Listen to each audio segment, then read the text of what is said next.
आप देख रहे हैं प्रवीण टीवी न्यूज।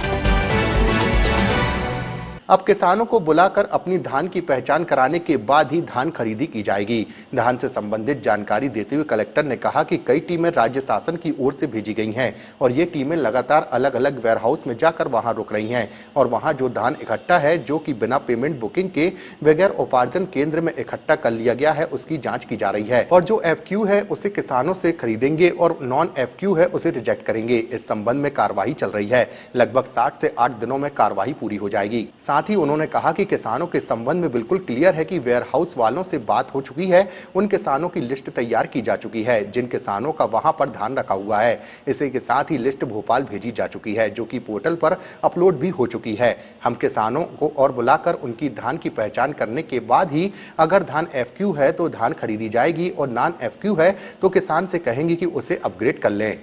देखिए, धान खरीदी के मामले में अभी हमारी जो सबसे बड़ी प्रायोरिटी है वो ये है कि जो किसानों का माल गोडाउन में रखा है उसको हम लोग FAQ की पहचान करके उसको खरीद लें।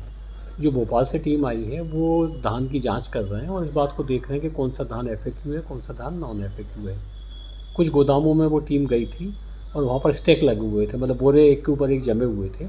उसमें उन्होंने कुछ बोरों की सैंपल उन्होंने जांच की तो उसमें उन्होंने पाया कि उसमें कुछ जगह नॉन FAQ धान मिल रहा है। तो उन्होंने वेयर हाउस वालों को कहा कि भाई आप इस जो स्टैक है इसको तोड़ दीजिए ताकि हम बीच में भी चेक कर सकें कि बीच में भी तो ख़राब नहीं है, क्योंकि बाहर तो सामान्य तौर पर ऐसा देखा गया है कि बाहर की जो लाइन रहती है बोरों की वो ठीक ठाक रहती है और जो अंदर में है उसमें ज़्यादा खराबी देखने को मिलती है। वैसे भी किसानों से ख़रीदना है तो आपको तोड़ना तो पड़ेगा, इसी को खोल के तो करना ही पड़ेगा। तो वो उन्होंने उनको कहा था। उस समय कुछ वेयर हाउस वालों ने शायद कुछ नानुकर की थी। आज मैंने जो वेयर हाउस वाले थे उनको बुला के भी बात की और वो तैयार हैं उसको स्टैक को तोड़ने के लिए और मेरे ख्याल वो कार्रवाई आज चालू हो जाएगी। तो वो इसके बाद स्टैक को तोड़ने के बाद वो चेक कर लेंगे, जो FAQ है वो खरीद लेंगे। सर, मुख्यतः उसमें देखा गया है जो 2 केंद्रों में जो निरीक्षण हुआ है उनके पास परमिशन नहीं थी, उसके बाद भी वो किसानों का परमिशन 2 की बात नहीं, परमिशन तो 36 की नहीं थी। 36 गोदामों में ऐसा हुआ था कि जहाँ परमिशन नहीं थी और लोगों ने वहाँ पे धान का संग्रहण कर लिया था। ऐसे कुल मिला के 36 गोदाम थे। तो जिन लोगों ने भी धान